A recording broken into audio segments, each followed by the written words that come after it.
시청자 여러분 안녕하십니까? 뉴스앤 이슈 시작합니다. 먼저 오늘의 주요 뉴스부터 보시겠습니다. 북한의 중거리 탄도미사일 도발에 대응해 한미가 밤사이 지대지 미사일 사격을 실시한 데 이어 미국의 핵추진 항모가 동해상으로 다시 전개할 예정입니다. 군 대응 발사 과정에서 현무투 탄도미사일 한 발이 비정상 비행 뒤 떨어져서 군 당국이 원인 파악에 나섰습니다. 미국 바이든 대통령과 일본 기시다 총리가 북한의 미사일 발사와 관련해 전화 통화를 갖고 북한을 강력 규탄했습니다. 미국은 유엔 안전보장이사회 공개회의 소집을 요구했습니다. 국회 국정감사 이틀째를 맞아 주요 상임위마다 여야의 치열한 공방이 이어지고 있습니다. 윤석열 정부에서 추진하는 이른바 부자 감세와 대통령 풍자 만화 논란 등이 쟁점이 되고 있습니다. 지난달 물가 상승률이 5% 중반대를 기록하며 물가 오름세가 2달 연속 꺾인 것으로 나타났습니다.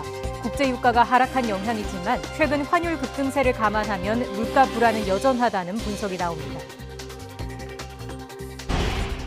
국민차로 불리는 현대자동차 소나타에서 시동 꺼짐 현상이 반복된다는 제보가 잇따르고 있습니다. 현대차 측은 여러 해 동안 문제 해결이 되지 않자 연구소 차원에서 정밀 조사를 진행하고 있다고 밝혔습니다. 러시아가 핵무기 사용 의지를 과시하기 위해 핵 장비 전담 부서의 열차를 이동시키는 모습이 포착되고 핵 어뢰 실험 경고도 나오고 있습니다. 서방의 우려 섞인 보도에 대해 러시아는 허언이라며 부인했지만 핵 도발 공포는 더욱 짙어지고 있습니다.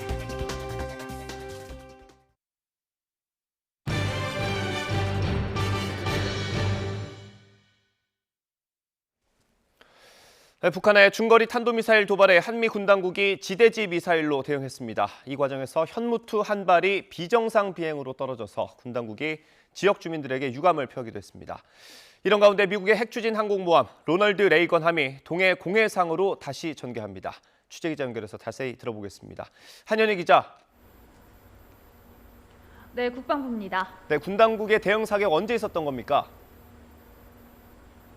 네, 어젯밤부터 오늘 새벽 사이에 진행됐습니다. 합동참모본부는 한미가 연합으로 지대지 미사일 사격을 실시했다고 밝혔습니다. 합참은 이번 연합 지대지 미사일 사격에서 우리 군의 에이테킹스 2발과 주한미군의 에이테킹스 2발을 동해상으로 발사해 가상 표적을 정밀 타격하고 추가 도발을 억제하기 위한 연합 전력의 대응 능력을 현시했다고 밝혔습니다.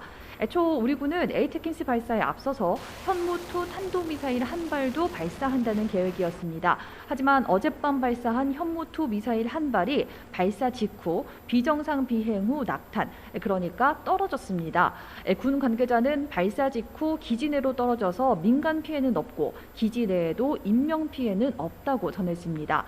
또 탄두는 폭발하지 않았고 추진제, 그러니까 연료가 연소되면서 불꽃이 발생했다며 늦은 시간 지역 주민들을 놀라게 한 점에 대해 매우 유감이라고 사과했는데요. 군 관계자는 이후 추가 안전 조치를 진행한 뒤 오늘 새벽 에이테킹스를 발사했고 낙탄과 관련해 현재 정확한 원인은 파악 중이라고 밝혔습니다. 네, 그리고 미국의 핵추진 항공모함이 다시 동해상으로 온다고요? 네, 그렇습니다. 지난달 우리나라 동해에서 우리 군과 함께 연합 해상 훈련을 진행했던 미국의 핵추진 항공모함 로널드 레이건함이 다시 한반도에 전개합니다. 지금 우리나라를 향해 이동하고 있는데요. 오늘 늦은 오후에 동해에 도착할 것으로 보입니다. 어제 한미 국방장관이 전화 통화를 통해 결정한 조치로 북한의 중거리 탄도미사일 발사와 관련해 북한에 경고 메시지를 보내는 차원으로 보입니다. 로널드 레이건함은 2003년 취역한 미 칠함대 소속 항공모함으로 FA-18 슈퍼호넷 전투기와 공중 조기 경보기 등 모두 80여 대의 항공기가 탑재돼 떠다니는 군사기지로도 불립니다. 군 당국은 이번 항모 강습단의 한반도 재전개는 매우 이례적인 것이라고 평가했는데요. 그러면서 재전개는 연이은 북한의 도발에 대한 한미동맹의 대비태세를 강화하고 북한의 어떠한 도발과 위협에도 단호히 대응하겠다는 한미동맹의 결연한 의지를 보여주는 것이라고 의미를 부여했습니다. 지금까지 국방부에서 YTN 한현입니다. 네, 앞서 전해드린 현무투 미사일 낙탄이 강릉에 떨어졌습니다. 밤사이 강릉에서는 화염과 폭발음이 들렸다는 신고가 잇따랐습니다. 개훈이 기자의 보도입니다. 한 인터넷 커뮤니티에 올라온 영상입니다. 실시간 강릉 모습이라는 설명이 함께 적혔습니다. 영상 속에는 새빨간 화염과 함께 흰 연기가 쉴 새 없이 솟구치는 모습이 담겼습니다. 실제 강릉에선 불꽃이 보이고 폭발음이 들린다는 신고가 잇따랐습니다. 비행기 추락했다는 신고도 막 들어오고 이래가지고 현장에서 확인했는데 그 자세한 내막 같은 경우는 거기서 더 이상 안 알려주니까. 언론사에도 문의가 빗발쳤습니다. 인터넷과 SNS에서는 비행기가 추락했다, 군 부대에서 폭발 사고가 났다는 등의 추측성 글이 빠르게 퍼지기도 했습니다. 소동의 원인은 사고가 아닌 군이 어젯밤부터 오늘 새벽까지 진행한 대응 사격 때문이었던 것으로 드러났습니다. 군 당국이 보안을 이유로 언론사에 보도 유예를 요청했던 사안입니다. 이 때문에 사전에 내용을 알 길이 없던 강릉 시민들은 대응 사격이 끝난 뒤에도 불안에 떨어야 했습니다. YTN 개훈입니다. 북한의 미사일이 5년 만에 일본 상공을 통과하면서 미일 정상이 전화 통화를 통해 북한을 규탄했습니다. 미국은 유엔 안보리 소집도 요구했습니다. 워싱턴에서 권준기 특파원의 보도입니다. 미국 바이든 대통령과 일본 기시다 총리가 전화 통화를 한 건 북한이 중거리 탄도미사일을 발사한 뒤인 어젯밤입니다. 북한 미사일 문제로 미일 정상이 통화한 건 이례적으로 그만큼 이번 일을 심각하게 인식한다는 걸 보여줍니다. This morning, President Biden spoke with Prime Minister Kishida of Japan, where he reinforced our ironclad commitment to Japan's defense. 미국 정부는 역대 최장거리를 쏜 이번 미사일이 올해 20여 차례 시험 발사 가운데 가장 도발적인 것으로 평가하고 전례 없이 빠른 대응에 나섰습니다. 제이크 설리번 백악관 안보보좌관은 미사일 발사 3시간 만에 성명을 내고 위험하고 무모한 결정이라고 비판했습니다.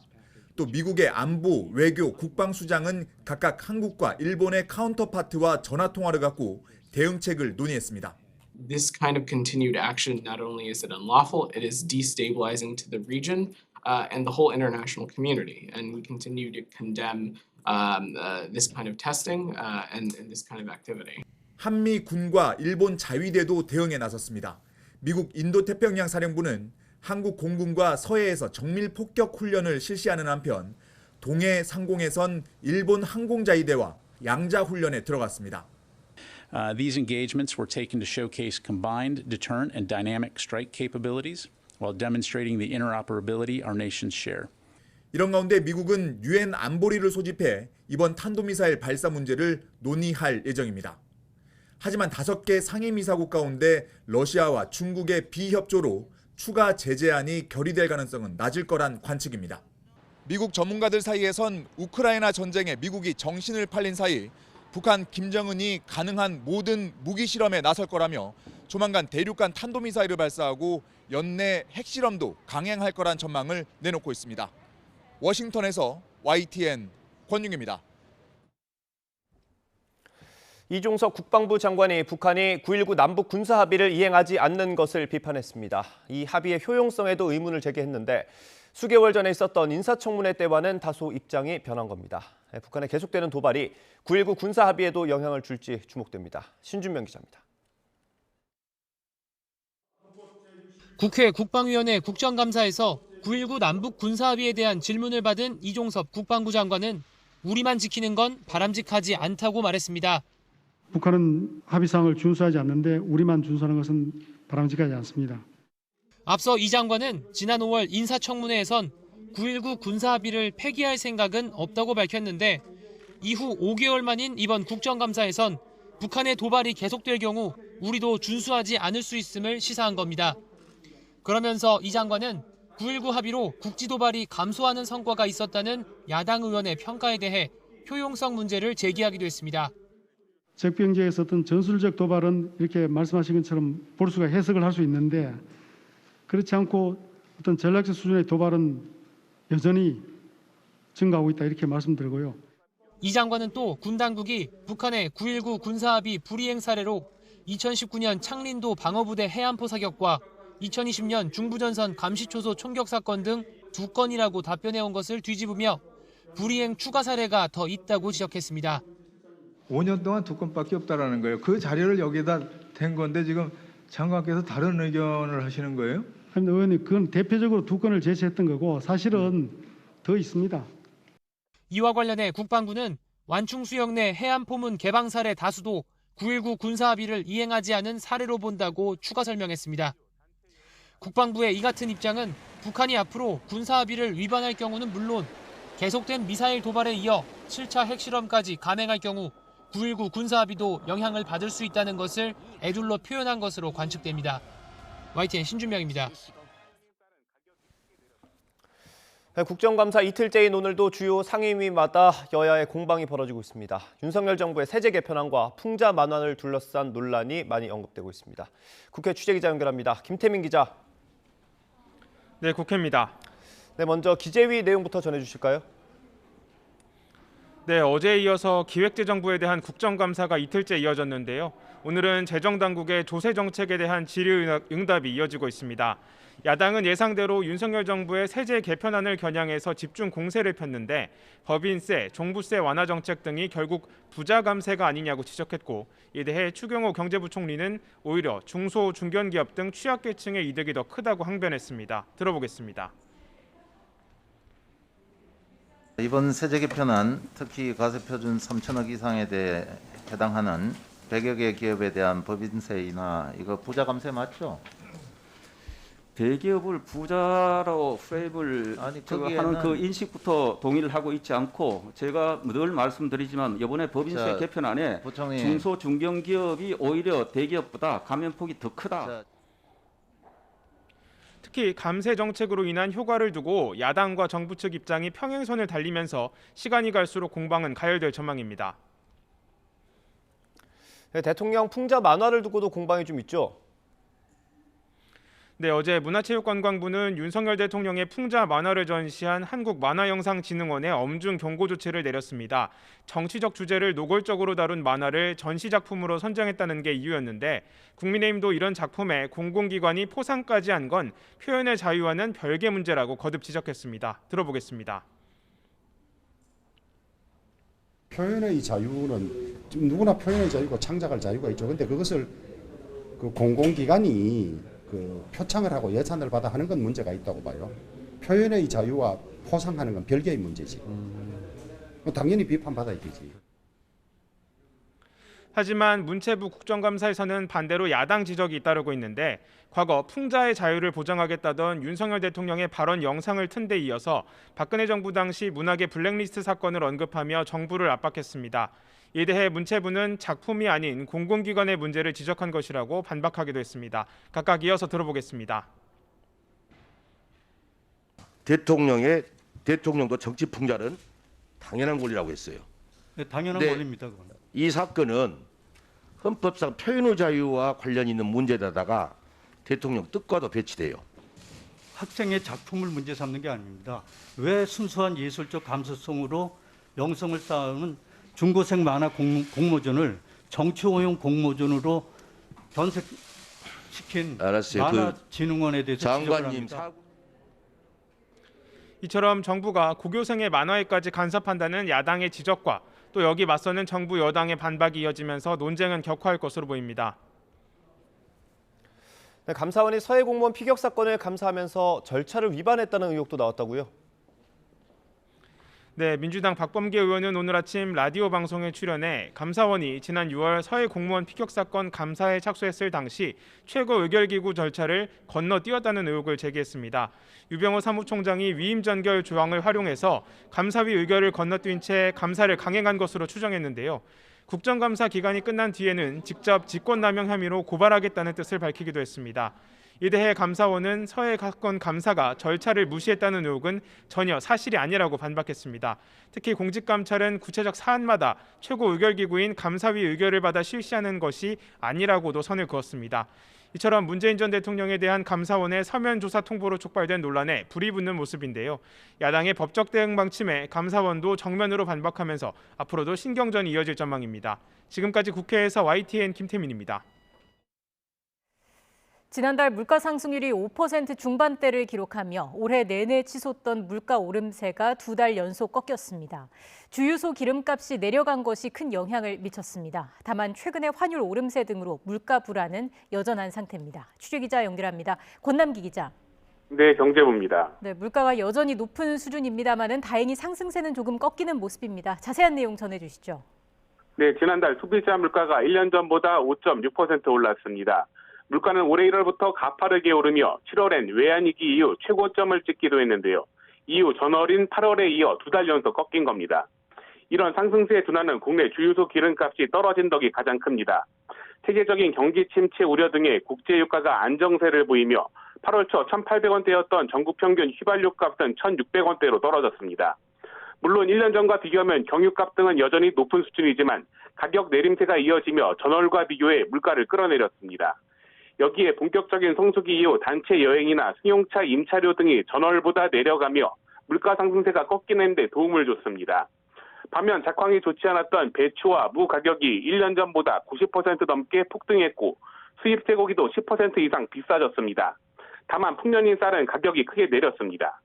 전기와 가스 요금은 가파르게 뛰고 있습니다. 1년 전보다 15% 이상 올랐는데 최근 동반 인상으로 앞으로 더 오르게 생겼습니다. 여기에 최근 환율이 고공행진을 이어가고 우크라이나 전황도 더 악화할 조짐을 보이는 등 물가 불안은 여전한 상태입니다. 통계청 발표 내용 잠시 들어보시죠. 우선 환율 급등세가 국내 물가 상승 압력을 증대시키는 그런 요인으로 작용할 가능성이 있고요. 가공식품 가격 인상도 예상되고 있는 예정되어 있는 것 같고 이런 것들이 이제 좀 상방 요인으로 작용할 것 같고요.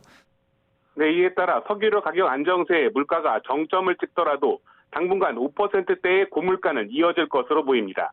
지금까지 경제부에서 전해드렸습니다.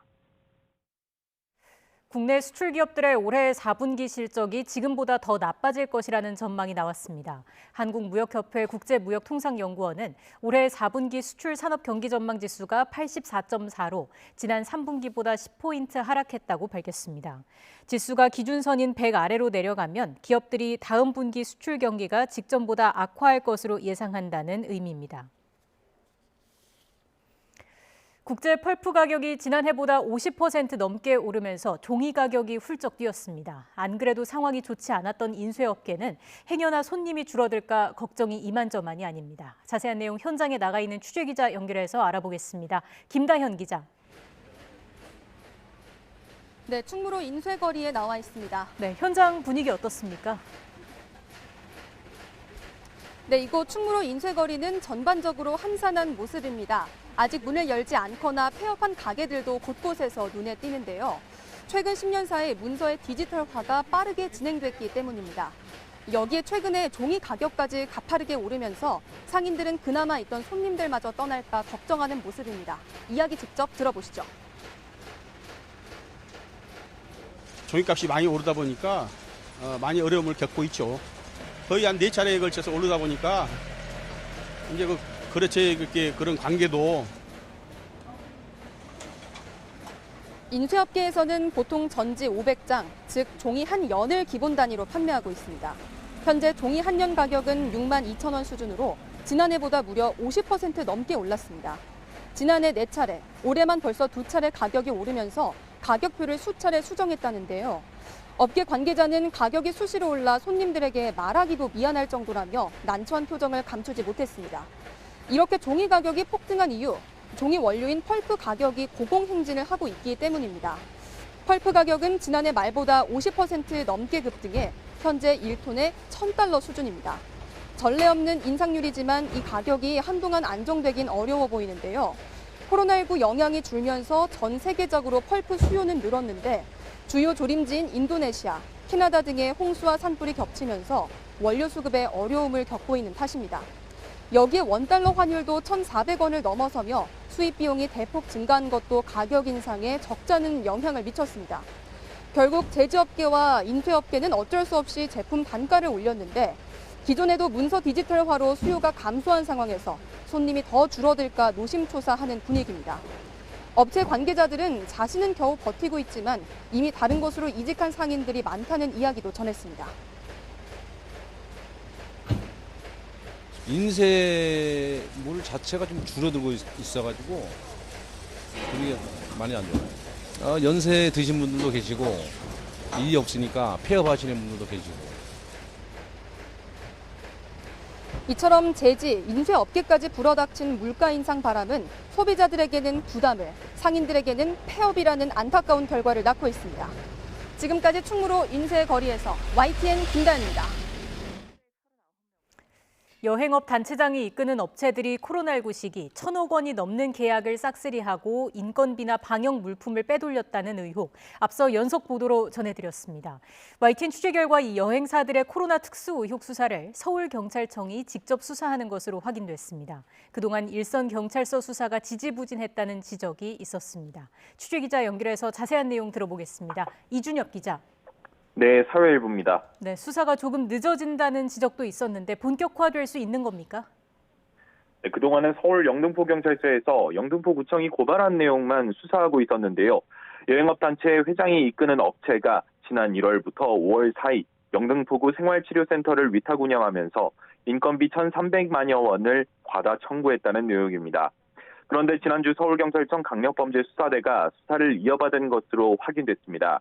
서울경찰청은 기존 고발건 말고도 YTN 보도로 드러난 의혹들을 모두 살펴볼 것으로 보입니다. 앞서 제기된 의혹은 크게 세 가지입니다. 여행업단체 회장이 이끄는 두 회사가 지난 2020년부터 코로나19 시기 생활치료센터 운영계약 등을 1,200억 원 넘게 따냈는데요.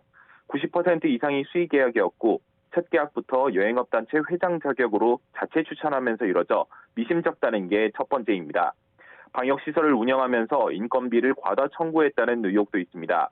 영등포구청에는 인건비 인당 830만 원 수준으로 청구했는데 근무자에게 지급한 건 350만 원뿐이었던 사례도 확인됐습니다.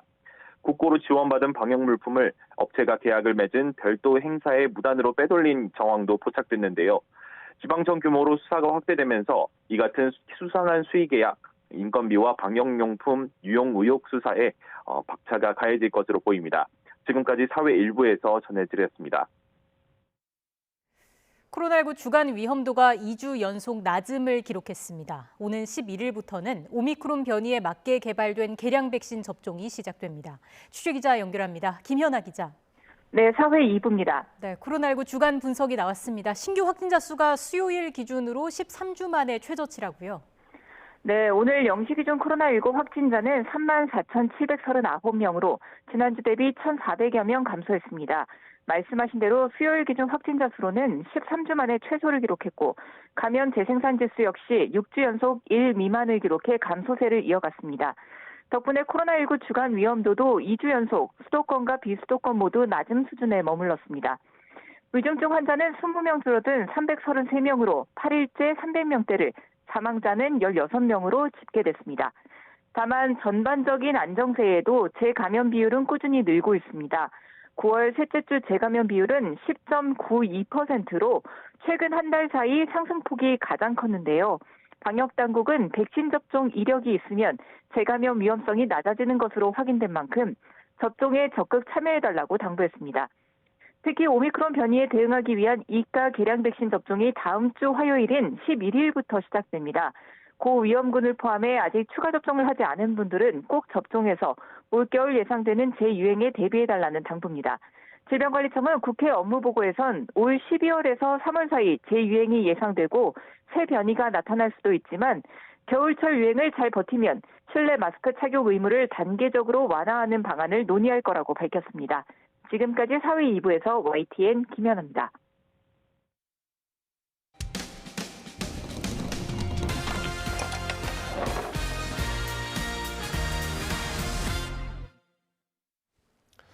국내외 제조사의 여러 자동차에서 시동이 갑자기 꺼지는 현상이 잇따르고 있다는 소식 전해드리고 있습니다. 이번에는 국민차로 불리는 현대차 소나타에서도 같은 현상이 반복된다는 제보가 들어왔습니다. 몇 년 동안 이 문제가 해결되지 않자 현대차 연구소가 정밀 조사를 진행하고 있습니다. 제보노바의 김철희 기자입니다. 인천에 사는 강수웅 씨는 지난 5월 3,000km 정도 주행한 소나타 차량을 몰다가 아찔한 일을 겪었습니다. 연비 향상을 위해 정차 때 시동이 잠시 꺼지는 이른바 스톱앤고 기능을 켜놨는데 멈췄다 출발하려 하자 시동이 걸리지 않았고 이후 완전히 꺼진 겁니다. 스탑앤고 기능을 사용한 채로 정차 중이었었고 다시 재출발했을 때 시동 꺼짐 증상이 발생이 되었고요. 처음에는 우연인가 했지만 비슷한 시동 꺼짐은 이후에도 10번 가까이 반복됐다는 게 강수웅 씨의 얘기입니다. 강 씨는 공식 수리점을 여러 번 방문해 엔진룸 내부 부품부터 연료 펌프 배터리까지 교체했습니다.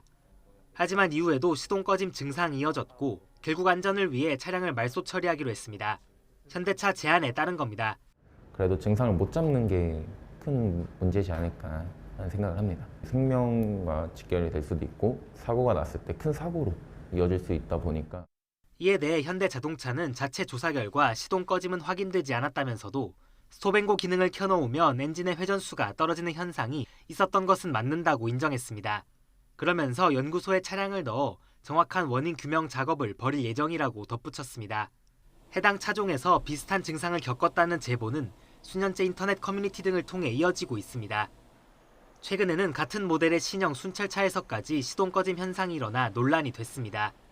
문제가 불거질 때마다 현대차는 소프트웨어 업데이트 등 필요한 조처를 했다고 밝혀왔지만 문제가 반복되고 있는 겁니다. 전문가들은 스톱앤고 기능과 관련된 부품들의 결함 가능성, 그리고 소프트웨어 문제 등을 원인으로 지목합니다. 시그널이 돼서 시동을 걸어줘야 되는데 그게 연동성이 떨어지는 거죠. 같은 차종에 두세 대가 생겼다 그러면은 결함이라고 볼 수가 있죠. 시동 꺼짐 문제는 자칫 큰 인명 피해로 이어질 수 있는 만큼 정밀하고 신속한 대응이 필요해 보입니다. YTN 김철입니다. 국내에서 돌아다니는 차량 10대 가운데 2대 가까이 있는 수입차입니다. 그 점유율도 점차 늘고 있는데 문제가 발생하면 요청할 수 있는 피해 구제는 절반 이상이 합의에 이르지 못하는 걸로 드러났습니다. 강제성이 없다는 걸 아는 수입차 업체는 버티기 일쑤입니다. 김혜린 기자의 보도입니다. 지난 7월 말 구매한 벤츠 E302 차량입니다. 전기와 휘발유를 연료로 하는 플러그인 하이브리드 차량입니다. 그런데 충전을 하면 10번 가운데 대여섯 번은 먹통입니다. 충전이 완료됐다는 안내와 달리 계기판에 뜨는 충전량은 2%에 불과합니다. 구매한 지 한 2, 3일 만에 계속 차량 충전이 안 되는 센터에서는 하자가 없다는 식으로 계속 이제 차를 반송시켰습니다. 환경적인 측면이나 아니면 소비자의 경제적인 그 이득을 보는데도. 또 다른 모델 마이바흐 S560 차주 B씨는 길 한복판에서 시동이 아예 꺼지는 현상을 겪었습니다. 무상 수리를 해주겠다던 서비스 센터 측은 침수가 의심된다며 수리비가 1억 원이나 든다고 통보해왔습니다. 저는 좀 억울하지 않습니까? 침수 때 우리는 강남 쪽에 간 적도 없고 이제 무상이기 때문에 자기네들이 조금 결함 있는 차를 저희한테 판매한 거에 대해서 저한테 미안하고, 제품이나 서비스를 이용하는 과정에서 피해가 발생하면 한국소비자원에 피해 구제를 신청할 수 있습니다. 최근 5년 동안 소비자원에 접수된 수입차 피해 구제 건수는 1,407건. 법인 차량은 아예 신청을 못하는 데다가 개인이 피해 구제를 신청해도 합의에 이르지 못하는 경우가 매년 늘고 있습니다. 국내 차량 점유율이 20% 정도인 수입차 피해가 국산차보다 더 많은데 반대로 합의는 더 어렵다는 의미입니다. 피해 구제 다음 단계로 분쟁 조정이 있지만 강제성이 없는 데다가 조정이 성립되지 않는 경우도 절반을 웃돕니다. 이렇다 보니 수입차 업체 측에서 대부분 분쟁 조정을 거부합니다. 남은 건 결국 소송이지만 업체를 상대로 소비자 개인이 하기는 쉽지 않습니다. 딜러들이 이 대처에 대한 방법이 다 틀리고 또 같은 사안에서 문제가 생기더라도 이 제조사를 대변해주는 지사가 책임을 져줘야 되는데 지사가 그거를 능동적으로 못하는 경우도. 공정거래위원회는 분쟁조정위원회의 결정에 대한 기업의 거부를 줄이고 또 소비자 피해 구제를 높이기 위해서 분쟁조정위원회의 결정 권한을 좀 강화할 수 있는 법적 기반을 마련해야 되지 않겠습니까? 지난해 수입차 등록 대수는 27만 6천여 대. 해가 갈수록 수입차 점유율은 늘고 있지만 소비자를 보호할 수 있는 길은 아직 멀어 보입니다. YTN 김혜린입니다. 정부가 심야 시간대 택시 호출 요금을 올리기로 하면서 기본료 인상에 할증까지 붙으면 10,000원까지 올라갈 것으로 보입니다. 승객들 입장에서 너무 비싸다는 생각이 들 수밖에 없는데 택시업계는 이것도 부족하다고 우려했습니다. 윤혜리 기자가 보도합니다. 올해 연말부터 밤 10시부터 새벽 3시까지 심야 시간대 강남역에서 택시를 부르려면 10,000원에 가까운 기본 요금을 내야 합니다. 현행 심야 시간대 할증 요금은 4,600원인데 카카오 블루와 같은 가맹 택시 호출 요금이 최대 5,000원까지 오르면 요금은 9,600원으로 뜁니다. 여기에 서울시가 연말에 택시 기본 요금을 현행보다 1,000원 더 올릴 예정이라 소비자 부담은 더 커질 걸로 보입니다. 택시가 잡히기만 한다면 비싼 호출 요금을 감당하겠다는 의견도 있지만 좀 많이 비싸지긴 하는데 그래도 너무 급하면 그렇게 배차만 잘 된다면 사용할 것 같아요. 당장 택시 이용을 줄이겠다는 의견이 대다수였습니다. 지금 요금도 사실 많이 부담이 되긴 하는데 그러면 아예 다시 택시를 못 탈 것 같다는 생각이 좀 많이 듭니다. 택시 하시는 분들도 상당히 힘드신 상황인 것도 이해하고 요즘 또 경제도 좋지도 않고 그렇게 했을 경우에 과연 사람들이 많이 이용할까라는 생각. 정부는 승객이 호출 요금을 낼지 말지 선택할 수 있도록 했지만 수요가 몰리는 시간대 웃돈을 내지 않으면 택시 잡기는 지금처럼 하늘의 별 따기일 수밖에 없습니다. 호출 요금을 8,000원까지 올려야 한다고 주장해온 택시기사들도 아쉽긴 마찬가지입니다. 택시업계는 이번 대책이 배달이나 택배업체로 빠져나간 기사들을 되돌아오게 하기엔 부족하다는 입장입니다.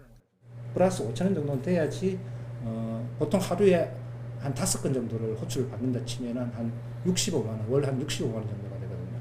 최소 300만 원 이상은 돼야지 그래도 기사들이 돌아올 수 있는 유인책이 될 수 있다. 이들은 택시 기본요금 인상과 함께 원하는 시간대, 원하는 만큼 일할 수 있도록 기사들의 근로 형태 유연화가 필요하다고 강조했습니다. 사회적 거리두기 해제 이후 심야 시간대 귀가를 발목 잡았던 택시 대란이 호출료 인상 등 이번 정부의 대책으로 해소될 수 있을지 관심입니다. YTN 윤혜리입니다.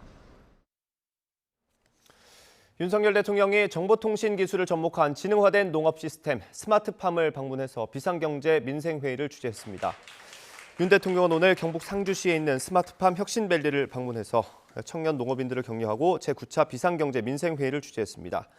회의에서는 정황근 농림축산식품부 장관이 오는 2027년까지 청년농 5천여 명을 신규 육성하고 시설 원예 축사 30%를 스마트화한다는 내용의 농업 혁신과 경영 안전 대책을 보고했습니다. 가을이 깊어가며 이제는 한낮에도 공기가 쌀쌀합니다. 오늘 서울 낮 기온은 20도에 머물면서 어제와 비슷하겠지만 찬바람이 불고 또 곳곳으로 약한 비가 내리며 체감상 더 서늘하게 느껴지겠습니다. 따뜻한 겉옷으로 체온 조절 잘 해주시기 바랍니다. 현재 내륙은 구름만 다소 지나고 있지만 동풍의 영향을 받는 동해안 지역은 오늘도 비가 이어지고 있습니다. 모레까지 영동 중북부에 최고 100mm 이상, 경북 북부 동해안에도 최고 50mm의 비가 예상되고요. 오늘 서울 제외한 중부와 영남 내륙에도 5mm 미만의 약한 비가 조금 내리겠습니다. 오늘 낮 기온은 예년보다 2에서 5도가량 낮아 쌀쌀하겠습니다. 서울 20도, 대전과 대구 21도, 광주는 22도로 예상됩니다.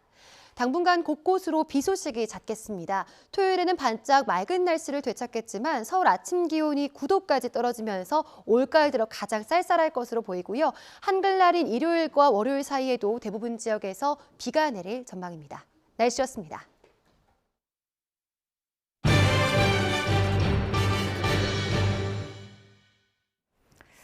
미국 최대 메모리 반도체 제조사 마이크론이 뉴욕주에 대규모 반도체 공장을 건설합니다. 바이든 행정부의 메이드 인 아메리카 행보가 속도를 낼 것으로 보입니다. 이런 가운데 트위터 인수계약 파기를 선언했던 테슬라 CEO 일론 머스크는 이를 또 번복했습니다. 보도에 이종수 기자입니다. 마이크론이 뉴욕주 북부 클레이에 대형 공장 신설 결정을 내렸습니다. 1,000억 달러, 약 142조 8천억 원이 투입될 예정입니다. It's exciting to note that this is the largest semiconductor facility investment ever made in the United States, right here in central New York. 마이크론은 미국에 연구개발센터를 두고 주로 일본과 타이완, 싱가포르 공장에서 반도체를 생산해왔습니다. 최근 조 바이든 대통령이 서명한 반도체 산업 육성법에 따라 미국에 대규모 공장을 건설하기로 한 겁니다. 반도체 산업 육성법은 미국의 반도체 공장을 짓는 기업들에 520억 달러, 약 74조 2천억 원의 보조금을 지급하고 25%의 세액 공제 혜택도 제공합니다. 이러한 통큰 지원에 따라 메이드 인 아메리카 움직임은 가속화될 것으로 보입니다.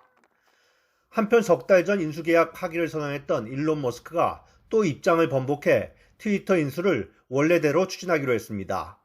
머스크는 트위터에 보낸 서한에서 인수계약 파기를 둘러싼 소송 중단을 요구하면서 440억 달러, 62조 8천억 원 규모의 계약을 그대로 진행하겠다고 밝혔습니다. 계약 이행을 강제하려는 트위터와의 법정 다툼을 10여일 앞두고 승소 가능성이 적어졌기 때문이란 분석입니다. There were all of these discovery rulings that she made, the judge made that largely favored Twitter. 머스크가 트위터 인수를 다시 진행한다는 소식에 트위터 주가는 22% 폭등한 52달러로 장을 마쳤습니다. YTN 이정수입니다. 러시아가 핵무기 사용 움직임에 대한 서방의 우려 섞인 보도에 대해 허언이라며 관여하지 않겠다고 말했습니다. 러시아의 부인에도 불구하고 우크라이나가 전쟁에서 선전할수록 핵 공포는 오히려 커지는 분위기입니다. 김선희 기자가 보도합니다. 영국 더 타임스는 지난 3일 수세에 몰린 러시아가 핵 장비 수송과 함께 핵 실험을 준비하고 있다고 보도했습니다. 북대서양 조약기구도 회원국에 러시아가 지구 종말의 무기로 불리는 핵 어뢰 포세이돈 실험을 계획하고 있다는 첩보를 보냈습니다. 이런 서방의 우려 섞인 시선에 대해 러시아가 사실이 아니라고 반박했습니다. Знаете, в западных средствах массовой информации, в западных политиков, у глав государств сейчас очень много упражнений по ядерной риторике. Мы принимать участие в этом не хотим. 다만 러시아는 최근 일론 머스크 테슬라 최고 경영자가 제안한 종전안에 대해서는 긍정적인 의사를 나타냈습니다. 일론 머스크는 러시아가 점령한 우크라이나 4곳의 주민투표를 재실시하고 영토 합병 여부를 다시 결정하는 종전안을 제안한 바 있습니다. 하지만 우크라이나가 여기에 불쾌감을 드러내자 러시아는 우크라이나가 대화를 거부한다면 특별 군사작전은 계속된다고 강조했습니다. 동원령 2주 만에 병력 징집 인원이 20만 명이 넘었다고 과시하기도 했습니다. На сегодня вооруженные силы прибыло свыше 200 тысяч человек. Мною поручено обеспечить всех необходимыми комплектами одежды и другим имуществом. 러시아의 부인에도 불구하고 핵 위험에 대한 우려는 가시지 않고 있습니다. 우크라이나군은 최근 루안스크주로 향하는 관문 도시 리만을 탈환한 데 이어 남부 헤르손에서도 빠르게 진격하고 있습니다. 우크라이나가 전쟁에서 선전할수록 러시아의 핵 도발 위험은 더 짙어지는 모양새입니다. YTN 김선희입니다.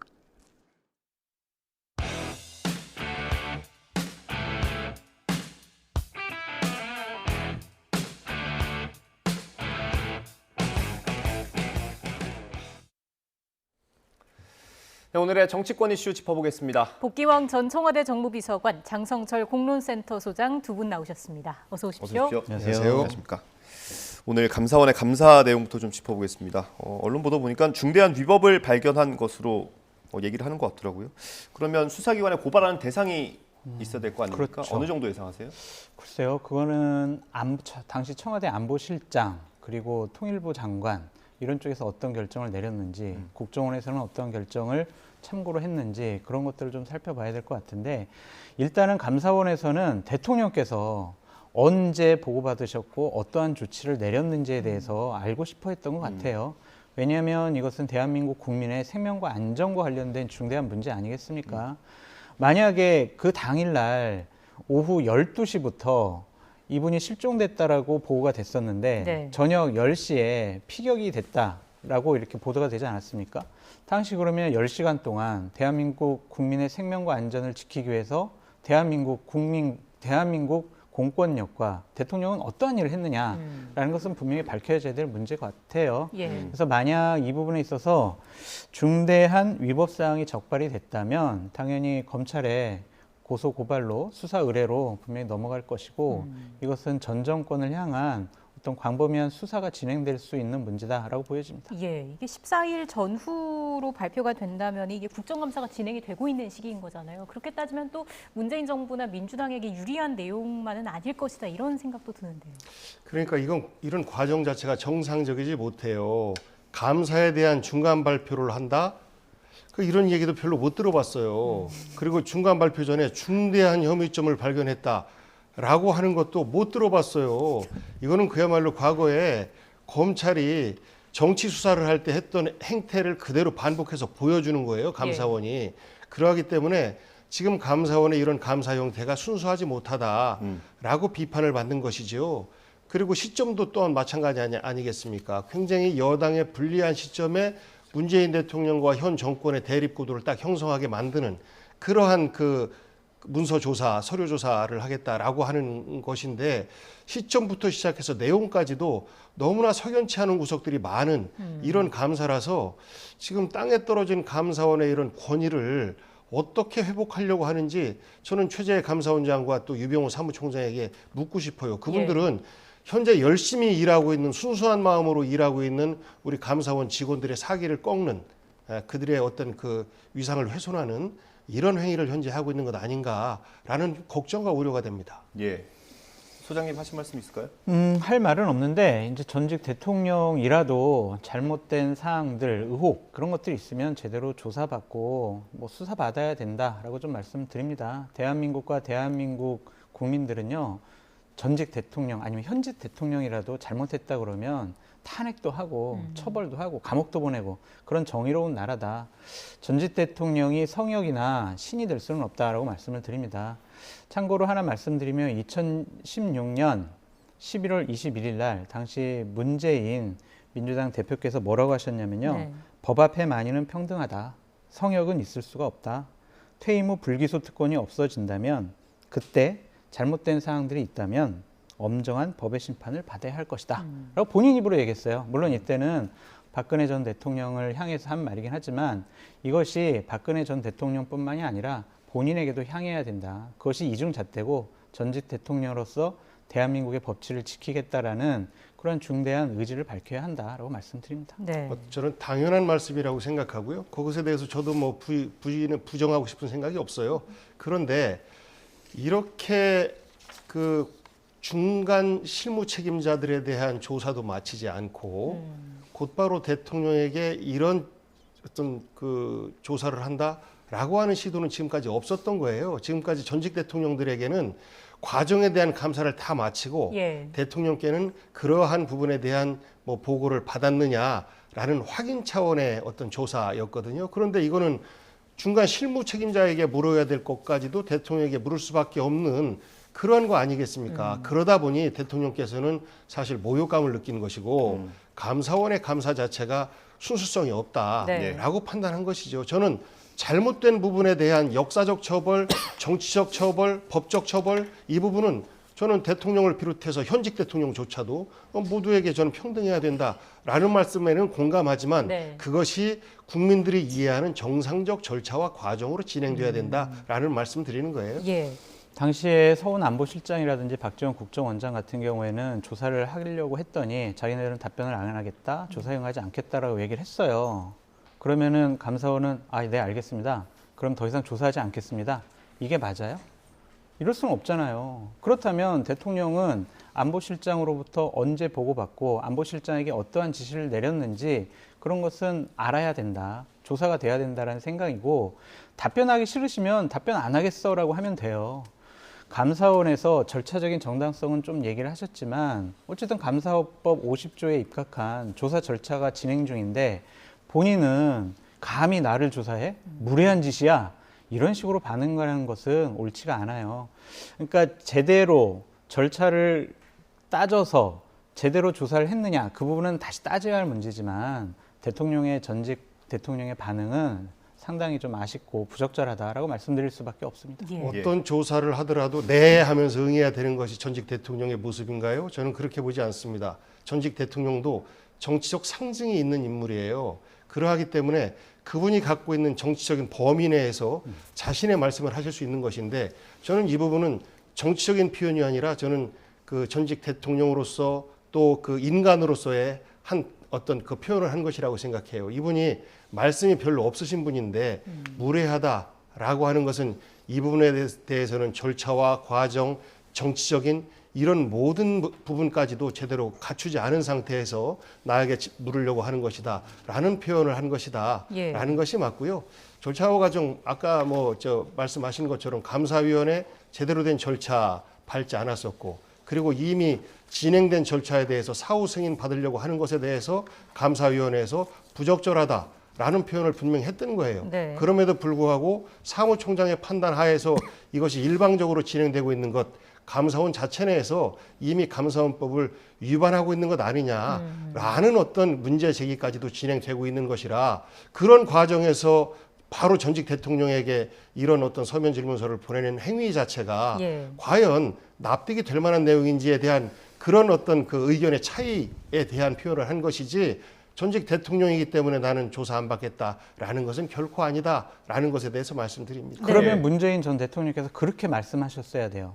이것은 감사원법에 따라서 감사위원회의 주요 감사 계획으로 의결받지 않은 것으로 보인다. 그래서 절차적인 정당성의 문제가 있어 보이니 나는 이 부분에 대해서 답변하지 않겠습니다. 라고 하는 게 맞지. 나를 감히 조사해 무례한 짓이야.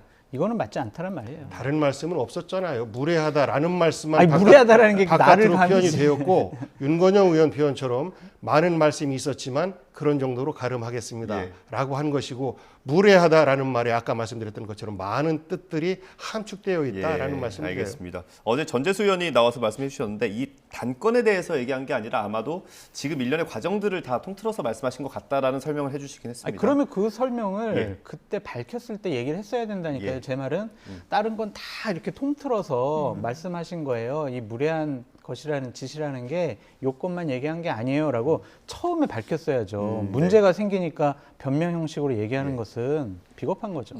저희가 감사원 얘기를 계속 해야 되니까요. 잠시 뒤에 조금 더 짚어보도록 하고요. 저희가 준비된 영상이 있습니다. 박범계 의원 라디오 인터뷰인데요. 그거 들어보고 얘기 이어가겠습니다.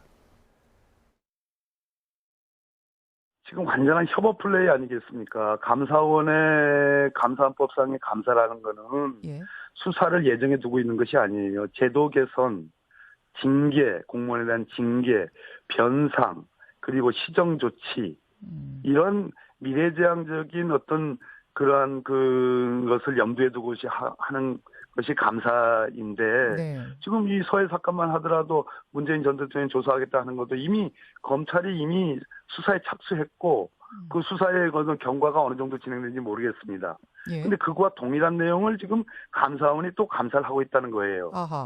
그 이중조사에 해당하는 거 아니겠습니까? 네, 소장님, 박범계 의원 주장에 대해서 어떻게 보세요? 어느 정도 감사원이 감사위원장이 아니라 유병호 사무총장이 대통령님 저 이렇게 열심히 하고 있어요 라는 충성심을 나타내기 위한 것이라고 공격을 받을 만한 소지가 있어요. 그러니까 이게 아까도 말씀드렸지만 감사위원회에서의 적합한, 적절한 그러한 절차를 거치지 않은 것은 좀 문제가 있어 보이고 지금 이걸 조사하는 것은 유병호 사무총장 산하에 특별조사국을 다시 구성을 해가지고 조사를 진행 중이거든요. 대략 34건의 문재인 정권 하에서 벌어졌던 여러 가지 문제점에 대해서 좀 들여다보고 있습니다. 그래서 유병호 사무총장의 개인적인 감정도 좀 들어가 있지 않나라는 생각이 들어요. 문재인 정권 하에서 좀 좌천당했다가 윤석열 정권 하에서 감사원의 핵심 보직인 사무총장이 임명되지 않았습니까? 그러니까 이러한 것들에 좀 의심받으면 좀 안 될 것 같다라는 생각이 들어서 조사를 하고 수사를 하고 뭐 여러 가지 의견을 듣는 것 다 절차를 지키는 것이 맞다라고 보여집니다. 복전 비서관님. 혹시 윤석열 대통령이 이 부분에 대한 입장을 말씀하신 부분도 얘기해도 되나요? 하세요. 글쎄 이제 지난번 평산 시위 때 뭐 법에 따라서 하는 것에 대해서 뭐 어떡합니까라고 이렇게 쭉 빠지는 모습 보였는데 이번에도 똑같이 그런 말씀하셨어요. 그래서 어찌 보면은 옳은 말씀 것처럼 들리긴 합니다만 과연 진실일까라는 의심을 하게 됩니다. 그런데 오늘 유병호 사무총장이 이관섭 대통령 비서실 정책기획수석에게 보낸 문자 메시지가 또 카메라에 포착이 됐어요. 어떤 내용이냐면 수석에게 오늘 또 제대로 해명 자료 나갈 겁니다. 무식한 소리 말라는 취지입니다. 라는 문자 메시지가 이관섭 정책기획수석에게 보내집니다. 그렇습니까? 저희는 못 봤는데. 이게 언론에 나왔어요. 얼마 전에 나왔습니까? 뉴스에 바로 나왔습니다. 찾아볼게요. 그러면 과연 대통령은 무관할까요? 저는 그렇지 않다고 봐요. 이 사안 자체로 지난번 외교 참사와 욕설과 비속어 논란 이런 것들을 다 잠재우고 이 논란으로만 연결해 가자라는 겁니다. 어쩌면 유병호 사무총장이 스스로 이런 것들을 언론에 노출시켰을지도 모르겠어요. 일부러 논란을 더 확산시켜내기 위해서. 그럴 때 최소한의 자기 지지층, 현재 뭐 여론조사상으로 24%밖에 지지가 안 된다라고 하는데 35% 정도까지는 회복하고 싶은 간절한 욕망이 좀 있지 않겠습니까? 그러한 것들이 숨겨져 있는 것 아닌가 싶고, 그렇게 보면 대통령의 저 말씀도 거짓말처럼 들린다라는 말씀하고, 또 하나는 그 박범계 의원 이야기한 것처럼 감사원은요 현재 공무원들에 대해서 수정 조치, 징계 조치 이런 것들을 합니다. 그리고 거기서 나온 결과가 사법 처리 대상이다라고 했을 때 수사 의뢰 고발 조치 정도로 이어져요. 그런데 이미 검찰에서 수사가 다 진행되고 압수수색도 진행되는 내용에 대해서 감사원에서 또 한다? 이거는 저는 너무나 비상식적인 모습이에요. 네. 그래서 협업 플레이, 이중 플레이라는 표현도 하지만 저는 그 속에는 대통령에게 충성하기 위한 충성 경쟁이 숨겨져 있다라고 받아들일 수밖에 없는 내용입니다. 그러니까 감사원 사무총장이 이렇게 사적으로 대통령실에 있는 뭐 비서관에게, 수석에게 이런 문자 보내는 것은 상당히 좀 부적절해 보인다. 이 부분만큼은 제대로 된 해명이 필요하고, 어찌 보면은 이 유병호 사무총장이 감사원의 사무총장으로서 적절하게 직무를 수행하고 있느냐라는 것까지 의심받을 수 있다라고 말씀을 드리고요. 뭐 법계영 비서관님께서 현직 공무원에 대한 감찰을 하고 직무 감찰을 하는 게 감사원이 하는 곳이다라고 하는데, 감사원법 50조에 의하면은요, 감사원은 필요한 경우에 이 법에 따른 감사 대상 기간 외의 자에 대해서 자료를 요구할 수 있다, 의견을 들을 수 있다, 이런 조항이 있기 때문에 이거 자체가 감사원법 위반은 아닌 것 같다라고 말씀드립니다. 저도 기사를 지금 찾아봤는데 이전에 한번 그랬던 적이 있기 때문에 날짜는 사실 여기서 잘 안 보입니다. 근데 이 기사 쓴 거 보면 오늘자로 문자를 보낸 것 같고, 비서관님 말씀해 주신 것처럼 오늘 또 제대로 해명 자료가 나갈 겁니다. 무식한 소리 말라는 취지입니다라는 문자 메시지를 사무총장이 이관섭 수석에게 보내는 장면이 카메라에 포착이 된 겁니다. 지금 확대해서 보니까 오늘 보낸 게 맞네요. 그렇습니까? 이거를 화면을 좀 확보를 해가지고 저희가 방송으로 보여드리면 좋을 것 같은데 조치를 취해주면 좋을 것 같고요. 이게 대통령이 감사원에 대해서 언급한 게 헌법기관이고 독립적인 일을 수행한다라고 하는데, 이 사진만 봐서는 사실 대통령실과 감사원이 얘기를 나누고 있다라는, 소통을 하고 있다는 의심이 충분히 들 수밖에 없는 것 같아요. 방금 전에 말씀드렸듯이 사무총장이 적절하게 임무를 수행하고 있느냐라는 부분에 대해서 어떤 감찰이 필요해 보이고요. 일정한 징계 조치가 좀 필요해 보입니다. 내 사람, 우리 편이기 때문에, 그리고 나는 전 정권에 대해서 감정이 있기 때문에 내가 가진 권한을 사적으로 이용하겠어 라고 하는 것은요, 공무원으로서의 자질이 없다라고 생각이 듭니다. 이 부분만큼은 정권을 떠나서 바로 잡혀져야 될 일이다 라고 말씀드려요. 이것은 서로 연결되어 있다라는 의심 정도가 아니라 증거지요.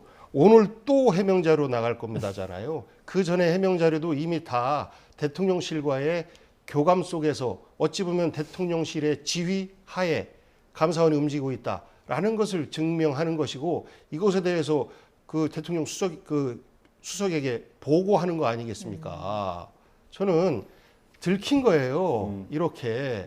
그러니까 우리 역사가 나중에 가서 밝혀지는 것도 있지만, 지금처럼 이렇게 허술하게 정치 보복성 감사를 하다 보면 이렇게 바로바로 들키기도 합니다. 저는 오늘 이 행위 자체가 대통령이 해명한 독립적인 헌법기관으로서의 감사원 존중, 이것도 사실상 거짓말이 된 것이고, 대통령실과 감사원이 무관하게 전 정권의 어떤 그 잘못된 정책에 대해서 감사한다라는 것도 그것이 아니고 오로지 전 정권 흠집내기 위한 정치감사이다라는 것을 자복하는 증거가 된 겁니다. 그래서 저는 감사원이 만약에 제대로 된 문재인 전 대통령에 대한 조사를 하고자 했으면 왜 실효성이 없다는 이유로 중단한다는 발표를 할까요?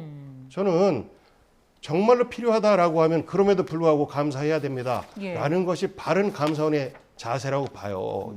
그런 입장을 견지해야 되는 것이고, 그런데 하루 만에 실효성이 없다. 실효성 없는 거 인지 알았습니까?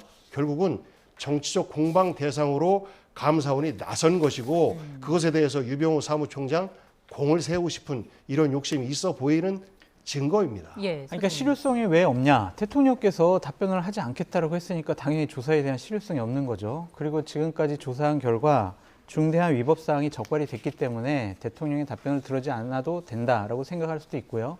검찰에서 지금 수사가 진행 중이기 때문에 감사원으로서는 더 이상 조사가 필요 없다라고 생각할 수도 있을 것 같습니다. 저는 유병호 사무총장이 거듭 말씀드리지만 적절하게 여러 가지 행동을 했느냐, 직무를 수행했느냐라는 부분에 대해서는 다시 판단을 해봐야 하지만 대한민국 국민이 북한 군에게 끌려갔든지 아니면 월북을 했든지 표류를 했든지 어떠한 상황인지도 정확히 밝혀져야 될 것이고 그 국민을 구조하기 위해서 대한민국 국군과 해경과 대통령은 어떠한 일을 했는지는 분명히 밝혀져야 될 일이다라고 말씀드립니다. 알겠습니다. 이런 와중에 절차적 하자가 또 지적이 됐어요. 오늘 한 보도를 보니까 그러니까 감사원법에 의하면 감사위에서 주요 감사 계획을 사전에 의결하도록 하고 있는데 이번 사건 감사 같은 경우는 이 절차를 무시한 상태에서 진행이 됐다라는 거잖아요. 그렇게 보여요. 예. 이 부분에 대해서는 어쨌든 내부적으로 TF팀이 꾸려져가지고 제대로 일이 진행됐는지 지금 파악을 해보고 있으니까 이 부분도 제대로 밝혀졌으면 좋겠어요. 그러니까 거듭 말씀드리지만 국가의 공적 기관이 개인의 어떠한 사적인 감정을 통해서 직무가 수행된다면 이것은 국가의 어떠한 연속성 차원에서 상당히 문제가 있어 보입니다. 제대로 밝혀져야 될 것 같은데 감사원의 공보관은 이런 식으로 해명을 했죠. 연초에 감사 안건에 대해서는 모두 다 우리가 한번 일괄적으로 의결을 한다. 모든 안건을 다 감사위원회에서 의결하지 않는다라고 하는데 이건 중요한 건이잖아요. 전직 대통령에 대한 조사인데 이것은 분명히 감사위원회의 의결을 거쳤어야 된다라는 게 저의 생각입니다. 이게 저도 자료를 하나 받아서 보니까요. 감사위원회가 한 달에도 몇 번씩 있더라고요. 그러면요. 상하반기 그 주요 그 기획감사 이런 부분에 대한 보고도 하지만 중요한 사안들이 나왔을 때는 감사위원들이 같이 토론하고 회의를 하는 겁니다. 거기에서 부적절하다라는 의견이 나왔던 거예요. 그럼에도 불구하고 이거를 사무총장의 권한으로 진행하는 것이고 문재인 대통령에 대한 서면 조사는 감사원장 사인으로 해서 진행하고 있는 겁니다. 결국은 감사위원회를 무력화시키는 거예요. 그 이유는 감사위원회가 감사원장도 전임 정권에서 임명했고 감사위원들도 전임 정권에서 임명했기 때문에 전임 정권을 편들 수 있는 감사위원 숫자가 많다라는 의심 때문에 그렇게 했다라고 하면 그건 더 잘못인 거죠. 대한민국의 시스템을 부정하는 겁니다. 그것은 감사위원회는 결국은 대통령 이렇게 소속으로 되어 있는 것은 전체 공직사회에 대한 투명함 이것들을 지키기 위해서 있는 거거든요. 그러기 위해서 감사위원들도 특별하게 어떤 정치적으로 경도된 이런 사람들을 추천하지 않아요. 물론 그 내에는 개인적으로는 정치적 성향들이 있는 사람들이 있겠죠. 그럼에도 불구하고 감사위원회를 두는 이유는 그렇게 어느 한 사람에 의해서 휘둘리는 감사원이 되어서는 안 된다라는 취지인데 그것들을 다 무시하고 사무총장에 있는 일종의 특별 감사관실 이쪽 중심으로 해서 일방적으로 간다라고 하면 그 감사위원회가 왜 필요합니까? 감사원의 독선과 전횡을 막기 위한 그런 기구가 만들어져 있는 것인데 통째로 무시하는 행위 아니겠습니까? 그러하기 때문에 감사원 자체 운영이 민주주의 절차, 대한민국의 시스템을 부정하는 상태로 현재 운영되는 것 아니냐라는 근본적인 어떤 의구심을 제기하는 거죠. 제 참 이런 말씀 드리고 싶진 않은데 좀 물타기 좀 해야 되겠습니다. 문재인 정권 하에서의 감사원은요. 감사원장이 여러 가지 일들에 대해서 예를 들면 산업부의 탈원전 정책과 관련해서 조사하려고 했더니 사무총장이 조사하지도 못하게 하고 이런 식으로 방해를 했어요. 그랬던 정권에서 이런 식의 또 비판과 공격을 하는 것이 과연 정당성이 있느냐라는 생각이 들지만 과거에 너희들도 그랬으니까 우리들도 그럴래라고 하는 것은 정권 교체를 원했던 국민들의 염원을 그냥 근본적으로 거부하는 행위인 것 같다라는 좀 생각이 들어서 과거에 그러했던 잘못 되풀이 안 했으면 좋겠다라고 말씀드립니다. 그 감사위가 좀 숫자적으로 분리해서 이런 판단을 했다면 감사원이 그냥 자체적으로 우리는 정치적인 집단이야라고 좀 선언한 걸로 볼 수 있지 않습니까? 그렇죠. 감사원이 그랬다기보다 유병호 사무총장의 독단적인 판단인 것 같아요. 이것이 아까 말씀하셨듯이 정책기획수석과 대통령실과 어떠한 긴밀한 상의와 논의가 있었는지 앞으로 좀 조사가 필요한 부분인 것 같고요. 만약 그런 일이 벌어졌다면 이것을 정말 일벌백계해야 되고 대통령께서도 이 부분에 대해서는 용납하지 않으셨으면 좋겠다라는 생각이 듭니다. 네.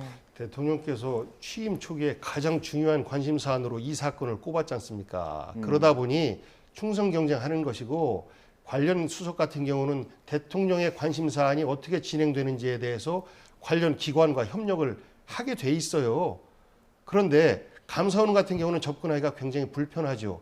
그러면 본인들이 접근 가능한 감사위원이나 이런 분들과 해서 이 부분은 감사가 진행돼야 되는 거 아니냐라는 보이지 않는 사전 정지 작업을 통해서 자연스럽게 진행되는 것인데 지금은 지나치게 노골적으로 가고 있는 것이죠. 유병호 사무총장의 어떤 본인의 공명심, 이런 것 출세욕, 이런 것들도 있을 것인데 그것을 유병호 사무총장에게만 어떤 그 책임을 돌릴 수 있는 것인가? 저는 그렇지 않다고 봐요. 네. 유병호 사무총장, 당신 사무총장이라는 큰 은혜를 줬으니 정권에 충성해야지라고 저는 대통령 비서실에서 대통령을 대신해서 얼마든지 저는 압박하고 윽박지를 수 있었다. 그러하기 때문에 이런 무리한 행태들을 보이는 것이다. 라고 추측할 수밖에 없습니다. 말씀 혹시 더 하시겠습니까? 감사위원들이나 감사원에 근무하는 분들은요, 본인이 어떠한 감사를 하는지, 어떠한 판단을 하는지 외부에 누설을 하면 안 돼요. 이건 기밀 누설도 될 것 같아요. 그래서 검찰에서 유병호 사무총장 압수수색 해가지고 휴대폰 판단해서 정말 대통령과 대통령실과 네. 어떠한 상의를 했는지 빨리 밝혀졌으면 좋겠다라는 생각이 들고요. 집권여당 국민의힘이나 대통령실에서는 무조건 아니에요, 뭐 잘못 없어요, 뭐 이거 감사원 사무총장의 뭐 일탈 행위예요, 이런 식으로 옹호하지 않았으면 좋겠다라는 생각이 듭니다. 네. 앞으로 또 어떤 얘기들이 나오게 될지도 궁금한 상황입니다. 정치권 긴장도가 한층 높아지고 있는 상황인데요. 오늘 문화체육관광부 국정감사에서는 고등학생이 그린 윤석열차라는 그림이 도마 위에 올랐습니다. 그 모습 잠깐 보고 이야기 이어가겠습니다. 박근혜 정부의 블랙리스트가 다시 떠오릅니다. 그때는 밀실에서 이루어져서 나중에 알게 됐지만 이번에는 아예 공개적으로 예술인들을 압박하고 있습니다. 지난해 3월 문체부와 한국문화예술위원회 간 한국문화예술위원회 자율운영 보장 공동선언을 발표한 바가 있습니다. 당시 공동선언에서 정치적 견해의 차이나 사회적 참사에 대한 의견 표명 등을 이유로 실행된 문화예술계 블랙리스트 사태를 반성하며 문화예술 분야의 모든 공적 지원은 하되 간섭하지 않는다는 기본 원칙을 천명한 바 있습니다. 저희 문체부는 저 작품에 대해서 문제 삼는 게 아닙니다. 윤석열 정부는 표현과 창작의 자유, 그런 걸 최대한 보장합니다. 그런데요. 그런데 저희들이 문제 삼는 것은 최초의 답변 간단하게 하세요. 지금 시간이 없어요. 작품 심사 선정 기준에서 처음에 저희들한테 제시한 약속 달리 그 가장 중요한 정치적인 색채를 빼겠다. 그리고 영예훼손 흥분을 안 하겠다 해놓고 자, 장관님 됐어요. 그 조항을 삭제를 하고 공모를 했기 때문에 문제를 삼는 겁니다. 정치적인 것을 배제하겠다는 것을 조건으로 제시를 했다 이겁니까? 네, 윤석열 대통령을 풍자한 그림이 일단 논란이 되고 있는 거고요. 제목이 윤석열차입니다. 일단 그림 자체는 어떻게 보셨습니까? 저는 뭐 정치 풍자로서 저거는 뭐 외국에서도 뭐 상시적으로 정치인들에 대한 풍자로 이용했던 거예요. 뭐 푸틴도 얼굴 저기다 놓고 트럼프도 얼굴 저기다 해놓고 한 것이기 때문에 그렇게 큰 문제는 아니고 저거를 문제 삼는다라는 것 자체가 전 잘못된 판단이다라고 좀 생각을 할 수밖에 없습니다. 그러니까 대통령께서 지난번 대선 과정 중에서 한 방송사에서 정치 풍자에 대해서 어떻게 생각하세요? 그랬더니 그거는 권리예요. 그거는 제가 뭐 보장해주고 그런 건 아니에요 라고 말씀을 하신 적이 있거든요. 근데 이것이 표현의 자유를 억압하는 형식으로 나타나는 것은 상당히 부적절하고 잘못됐다라고 말씀을 드리고 이것은 두 가지 관점에서 문제 삼으려면 두 가지 관점에서 문제 삼았으면 좋겠어요. 네. 이 만화제가 뭐냐면은 지난 8월에 개최된 학생 만화 공모전의 카툰인데 네. 여기에 기본적인 조건이 뭐냐면 취지가 뭐냐면 학생 만화의 창작 욕구를 구축시킨다는 거예요. 예. 근데 이것은 표절에 가까울 수가 있을 것 같아요. 다른 외국에서 이러한 그림들이 많이 돌아다녔으니까 그냥 얼굴만 바꿔서 넣은 것은 하나의 표절로 판단할 수가 있지 않냐. 이것은 이 만화제의 취지인 창작 욕구를 고취하는 것이 아니지 않느냐. 유상범 의원이 지적한 그런 그래요. 전 그게 좀 더 문제 제기의 접근 방식이 맞다고 보여지는데 이것이 자칫 잘못해서 표현의 자유, 창작의 자유를 억압하는 식으로 보여지는 것은 대통령에게도 결코 좋지가 않다라고 말씀을 드리고요. 이게 스트라이샌드 효과예요. 그러니까 감추고 싶어 하는 게 호기심 때문에 더 알게 되는 거잖아요.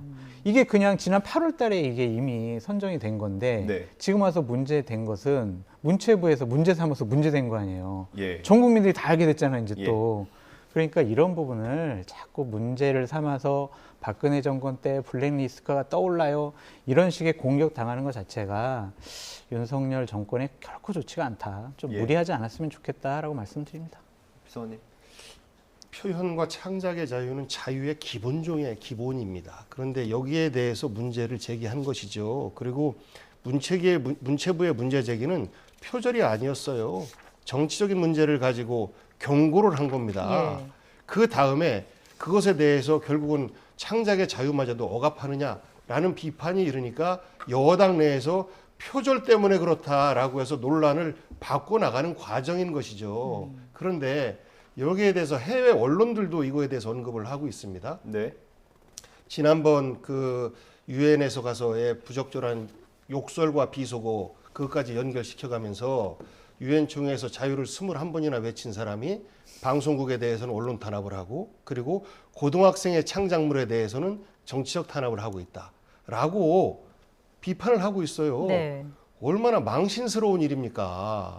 정말 전 부처가 대통령 지키기를 위해서 노력하는 것이 결국은 대통령 죽이기로 연결되는 것이고 저는 전 부처와 모든 비서실이 그렇게 움직이는 것은 결국 그런 것을 대통령과 김건희 여사가 좋아하기 때문에 그렇게 움직이는 것 아닌가라고 해석할 수 있는 여지가 너무나 높다라고 봐요. 그래서 저는 우리나라가 산업화와 민주화를 동시에 이뤄내고 대통령을 탄핵시켰음에도 불구하고 경제적 여파 없이 또 사상자 한 명 없이 이뤄낸 그런 민주주의의 선진국인 대한민국 이 상이 윤석열 대통령 들어와서 전 세계적으로 흔들려 가고 있는 이런 모습들을 우리는 확인하고 있다. MBC에 대한 탄압과 고등학생 만화 공모전에 대해서 한 부처가 나서서 이렇게 경고하는 이러한 모습들 저는 우리 민주주의의 중대한 위기에 봉착된 것 아닌가라는 걱정을 우리 국민들이 할 수밖에 없는 것이고 예. 해외 언론조차도 그런 부분에 있어서 지적을 하는 것이라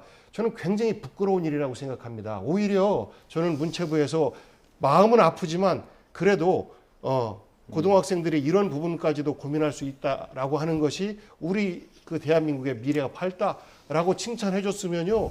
문체부 장관 엄청 올라가고 대통령도 거기에 대해서 체리따봉 한번 날려주면 저는 대통령 인기도 높아갈 수 있는 건데 스스로 저는 자멸의 길을 걷고 있는 것으로 이렇게 보입니다. 예, 소장님. 그러니까 이 부분도 제가 물타기를 좀 해야 될 것 같은데 지난 문재인 정권 시절에요. 대학생들이 대자보를 통해서 문재인 대통령과 조국 전 장관에 대한 풍자의 글을 썼을 때 어떻게 했습니까?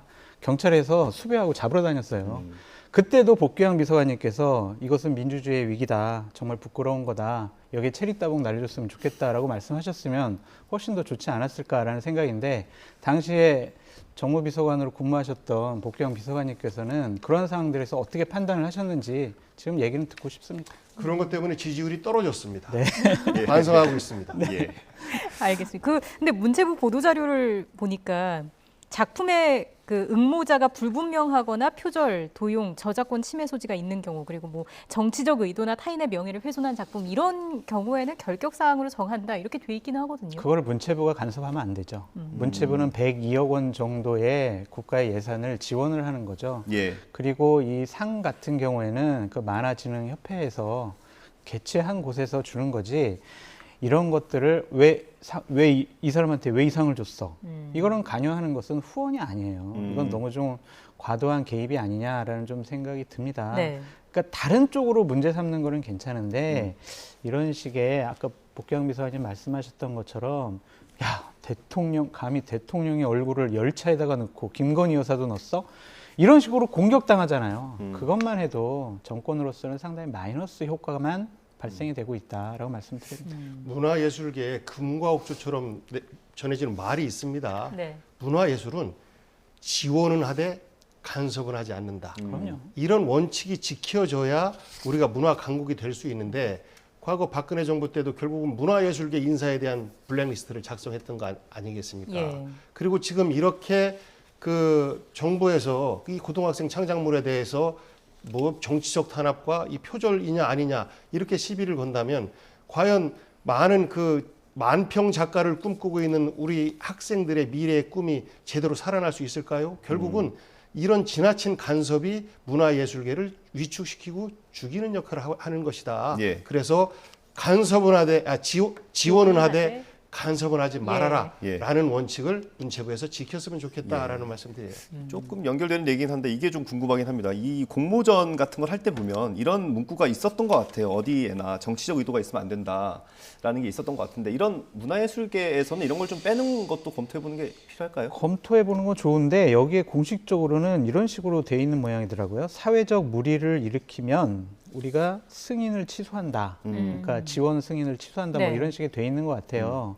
그러니까 정치적인 풍자를 하면 안 돼라는 규정이 정확히 있는지 제가 그것은 파악을 해보지 못했는데. 어제 문체부 보도 자료가 2개 나왔는데 두 번째 나온 거에 그 표현이 있습니다. 네. 예. 그렇다면은 이 부분은 뭐 문제는 삼을 수 있겠지만 왜 지금 와서 하는지도 뭐 문제인 것 같고.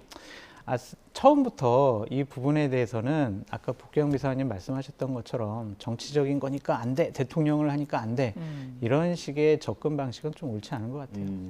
알겠습니다. 시간이 많이 남진 않았는데 어제 외통위 국감도 한번 잠깐 돌아보겠습니다. 해임 건의안이 통과된 박진 외교부 장관이 출석했는데 민주당이 어떻게 대응할까 이것도 궁금했는데 퇴장을 요구하는 모습을 볼 수가 있었습니다. 어제 상황 어떻게 보셨는지. 해임안을 통과시켰기 때문에 국회의원들 입장에서는 당연히 저런 공방을 벌일 수밖에 없는 것이죠. 뭐 그리고 나서 대통령이 거부권을 행사를 했기 때문에 장관이 거기에서 답변을 하는 것 또한 어쩔 수 없는 것이고 네. 그리고 야당의 입장에서 장관의 불출석한 가운데서의 국정감사를 진행한다라고 하는 것은 사실상 그 알맹이가 빠진 국감이 될 수 있기 때문에 불가피하게 인정을 하나 정치적으로 당신은 이미 탄핵당한 장관입니다. 라는 어떤 의미가 담겨져 있고 그것을 주장하기 위한 행위에 이었었기 때문에 전 당연하다라고 생각해요. 거기에 대해서 박진 장관은 과거 본인이 이제 초선 의원 시절에 그 임동원 통일부 장관을 그 해임 건의안을 올리고 나서 거기에 쏟았던 어떤 독한 말들이 있지 않습니까? 변절 독재다라는 것에 대해서 비판을 하고 앞장섰던 그런 것들이 본인에게 지금 부메랑이 돼서 돌아오는데 저는 대통령의 입장은 저러할지 모르겠습니다만 조금 시간이 지나고 나서 저는 박진 장관의 결단이 필요하다. 그럴 때 여야의 정치가 복원될 수 있다라고 생각해요. 해임 건의안을 가지고 이것을 무시하는 형태로 갔을 때 계속해서 극대 그 강대강의 대립만 진행될 텐데 그것이 2016년 김재수 농림부 장관에 대한 해임 건의안을 거부하면서 결국은 날선 그 대치가 계속됐던 거 아니겠습니까? 네. 그것이 어떤 우리의 불행으로 연결되었었는데 저는 박진 장관이 그런 역사적 교훈을 좀 되새겨 봤으면 좋겠어요. 네. 소장님 정리해 주시죠. 민주당으로서는 좀 아쉬운 부분이 전 있어요. 뭐냐면 정치권이 서로의 선택에 대해서 존중을 해줬으면 좋겠다라는 생각이 드는 게 뭐냐면 대통령실과 집권 여당이 국민의힘은 야당인 민주당이 박진 장관에 대한 해임 건의안 내고 그것을 통과시킨 것에 대해서는 정치적인 의미를 인정해 줬으면 좋겠다라는 생각이 들고 또한 민주당 같은 경우에는 그 해임 건의안을 거부한 대통령의 판단도 인정을 해줬으면 좋겠어요. 그러고 난 다음에 국정감사 때는 박진 당신이 일을 잘했느냐 못했느냐 제대로 잘 모시고 있느냐 다원화된 지금 전 세계의 외교에 대해서 당신은 얼마나 잘 대처하고 있느냐 이러한 정책과 능력 면에 있어서 추궁을 했으면 더 좋지 않았을까라는 생각이 듭니다. 네. 알겠습니다. 여기서 마무리하겠습니다. 지금까지 복기왕 전 청와대 정무비서관, 장성철 공론센터 소장 두 분과 함께했습니다. 고맙습니다. 고맙습니다.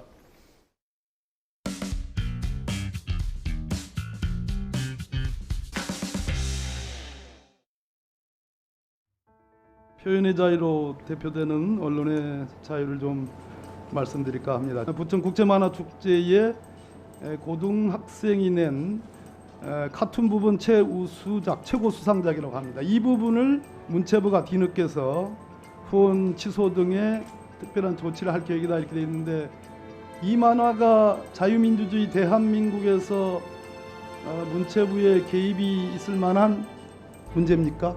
앞에 윤석열 대통령을 아마 상징하는 거고요. 뒤에 뭐 여사분이 한 분 계시고. 누가 어떤 경위로 찾는지 저는 아무런 정보는 물론입니다. 없습니다만 이 그림만 봤을 때는 뭐 국가 권력에 대한 국민들의 보통의 그 비판의 비평, 뭐 표현의 자유에 포함될 수 있지 않을까라는 생각입니다.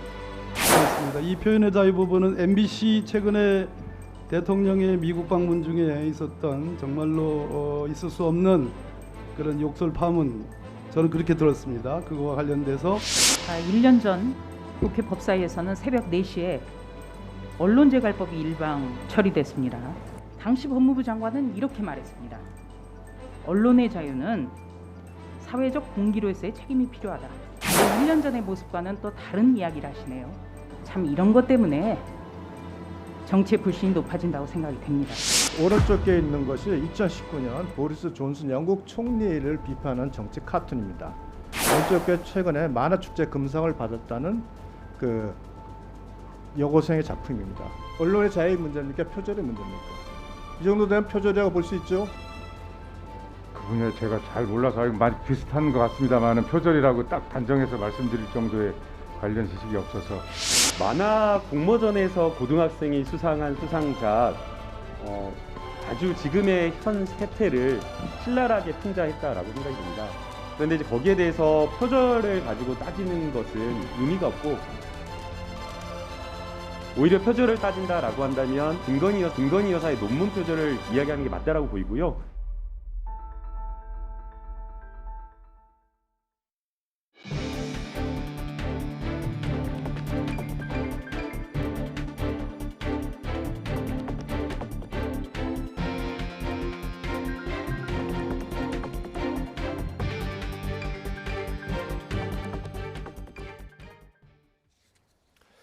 한미가 어제 북한의 중거리 탄도미사일 도발에 대응해 연합 공격 편대군 비행과 정밀 폭격 훈련에 이어 연합 지대지 미사일 사격을 실시했습니다. 이번 대응 사격에서 우리 군은 현무2 탄도미사일 한 발도 발사했지만 발사 직후 비정상 비행 후에 낙탄하는 사고가 발생했습니다. 다만 발사 직후 기지내로 떨어져 민간 피해는 없고 기지내 인명 피해도 없다고 군 관계자는 전했습니다. 또 탄두는 폭발하지 않았고 추진제가 연소되면서 불꽃이 발생했다며 늦은 시간 지역 주민들을 놀라게 한 점에 대해서 매우 유감이라고 사과했습니다. 국민의힘 권성동 의원이 어제 저녁 현무 미사일이 강릉 공군 기지에 떨어진 사고와 관련해 철저한 조사를 당부했습니다. 권 의원은 오늘 SNS에 국민 혈세로 운영되는 병기가 오히려 국민을 위협할 뻔했다며 기계적 결함인지 운용의 문제인지 검증에 검증을 더해달라고 적었습니다.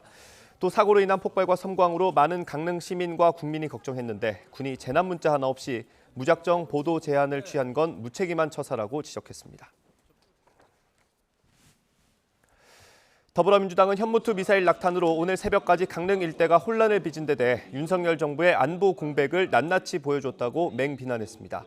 국회 국방위원회 민주당 소속 의원들은 오전 국회에서 기자회견을 열고 국민 머리 위에 현무2가 떨어진 완벽한 작전 실패라며 이같이 말했습니다. 미국의 인플레이션 감축법이 우리 국회 국정감사에서도 논란이 됐습니다. 정부는 하위법을 통해서도 대응이 가능하다며 3가지 방식으로 미국을 설득하겠다는 입장을 밝혔습니다. 이승윤 기자입니다. 국정감사 현장에서 야당은 국산 전기차에 대한 보조금 차별 피해가 우려되는 미국 인플레이션 감축법을 놓고 정부가 제때 대응에 실패했다며 공세에 나섰습니다. 산업부가 법안 공개된 직후인 7월 27일부터 8월 4일까지 마냥 좀 손 놓고 있었던 것처럼 보이는데 이에 대해 정부와 여당은 당시 미 하원 의원들도 인플레법 내용을 잘 몰랐고 일본이나 유럽보다 우리 정부가 빠르게 고강도 대응에 나섰다고 반박했습니다. 미국 의회, 미국 자동차 회사, 미국 언론도 쇼크라고 하는 이야기를 갖다가 지금 이 나라 저거 몰랐다고 이렇게 따져 물으면은 정말 조문 참사 이야기하면서 육개장 이야기하는 것만큼이나 어이가 없는 이야기입니다. 그래서 실질적인 해법을 찾아야 됩니다. 이창양 산업통상자원부 장관은 하위법을 통해 대응할 수 있다면서 3가지 방향으로 미국 측에 법 개정을 설득하겠다고 설명했습니다. 첫째, 행정부를 통해서 백악관 통해서 법이 개정되도록 저희가 노력하고 있고요. 또 하나는 의회 아웃리치를 통해서 법이 개정 노력하고 있고요.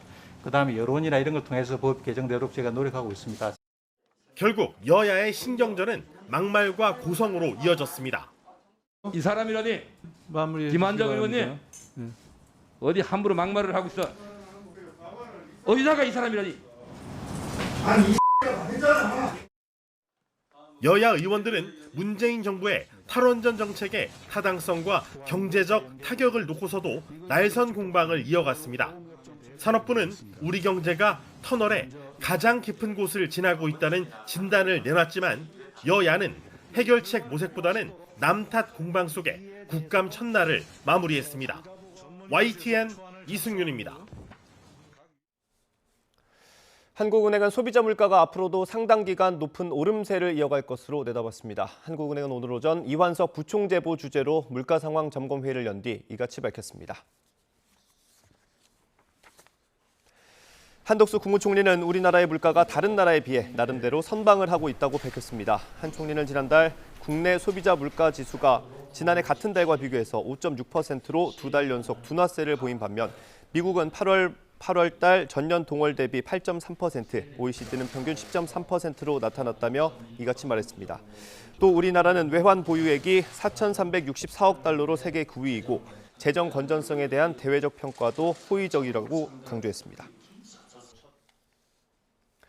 26조 5천억 원 규모에 달하는 태양광 관련 대출과 사모펀드에서 일부 부실이 확인된 걸로 전해졌습니다. 금융감독원은 모든 금융권을 대상으로 태양광 관련 대출과 사모펀드 현황을 점검했고 일부 부실을 확인해서 후속 조치를 논의하고 있는 것으로 알려졌습니다. 김현숙 여성가족부 장관이 여가부 폐지에 큰 골격을 잡았고 미세 조정 중이라고 말했습니다. 김 장관은 오늘 라디오 방송 인터뷰에서 여가부 폐지라는 큰 골격을 잡은 게 맞냐는 질문에 그렇다며 전체적으로 미세 조정 중이라 오늘은 말하지 못한다고 답했습니다. 여가부의 핵심 기능이 덩어리째 이관되는지를 묻자 대체로 그렇다고 밝혔습니다.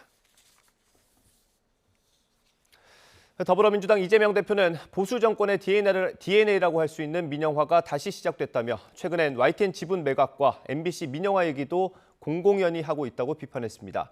이 대표는 오늘 최고위원회의에서 정부 여당이 말로는 민영화를 안 한다면서 자산과 지분을 매각해 민간이 경영 의사결정에 개입할 여지를 계속 넓히고 있다며 이같이 지적했습니다.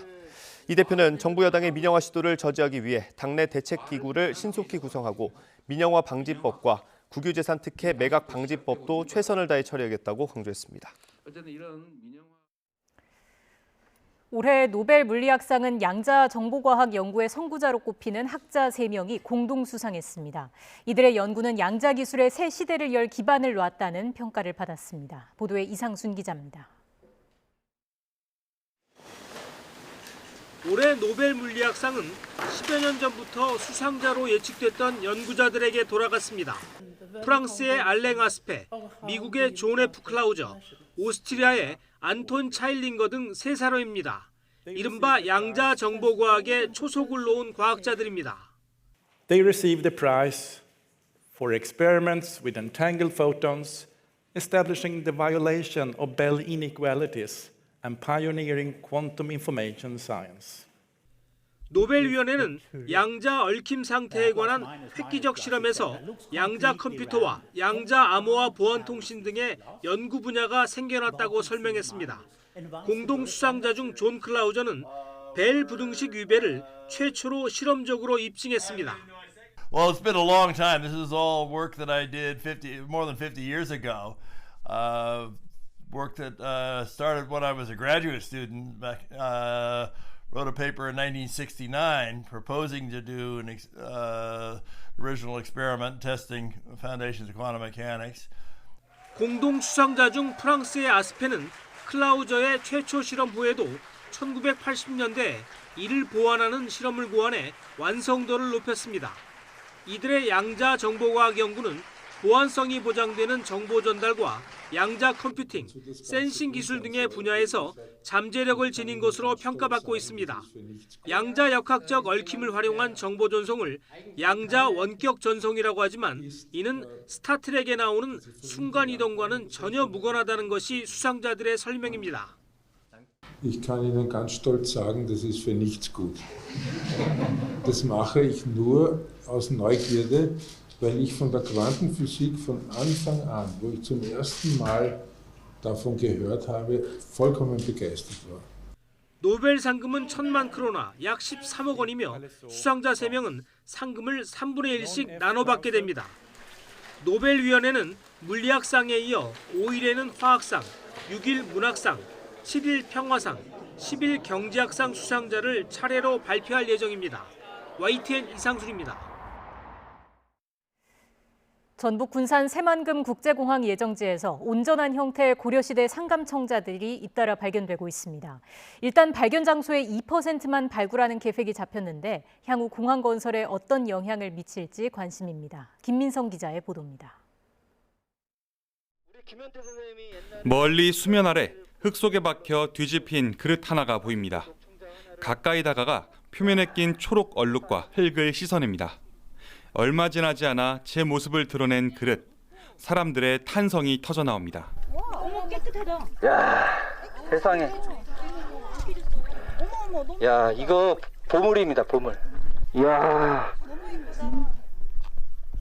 대단한. 이거 우리 완전체로 찾은 거예요, 지금. 지름 약 20cm 크기의 대접이 발견된 건 지난달 17일. 앞서 지난 7월 초 국화문이 청자잔이 출토된 지 약 2달 만에 새로운 매장 유물이 또 나왔습니다. 새만금 신공항 예정 부지입니다. 이 길을 따라 임시 배수로를 파낸 것으로 알려졌는데 이후부터 고려청자와 그 조각 여러 점이 잇따라 발견되기 시작했습니다. 문화재청은 앞서 시민단체가 발견한 매장물들이 고려청자, 그러니까 문화재가 맞는다고 최근 판단했습니다. 이에 따라 관할 지자체에 지역 보존 대책을 마련하라는 공문을 보냈습니다. 군산시는 이 일대 반경 50m 지역을 매장문화재 유존 지역으로 판단해 표본 조사를 하겠다고 회신한 것으로 전해졌습니다. 표본 조사란 본격적인 발굴 조사 여부를 결정하기 위해 지정 면적의 2% 이내에 대해서만 조사하는 방식입니다. 아주 유력한 그 해양 조운선들의 그 해운 루트거든요. 그래서 저희들은 이 해저 유물에 대한 광범위한 조사가 전수 필요하다고 생각하는데 시민단체는 새로 발견한 매장물도 고려청자일 가능성이 크다며 문화재청에 신고했습니다. 무엇보다 중요한 건 개별 유물의 값을 매기는 수준을 넘어 새만금 지역의 역사적 가치를 재조명해야 한다는 겁니다. 예비타당성 조사 면제로 한동안 시끄러웠던 새만금 국제공항 사업. 고려청자라는 새 변수가 어떤 영향을 줄지 아직은 안개 속입니다. YTN 김민성입니다. 서울 노원경찰서는 오늘 마약류 관리법 위반 혐의로 유명 작곡가 돈 스파이크를 구속 상태로 검찰에 넘겼습니다. 돈 스파이크는 지난해 12월부터 올해 9월까지 보도방 업주와 함께 8차례에 걸쳐 필로폰을 공동 매입한 혐의를 받습니다. 또 같은 기간 서울 강남구와 광진구 일대 호텔과 차량 등에서 여성 접객원 등과 10여 차례 마약을 투약한 혐의도 받습니다. 돈 스파이크와 함께 마약을 매입하고 투약한 혐의로 입건된 보도방 업주 30대 A씨도 구속 상태로 함께 검찰에 넘겨졌습니다.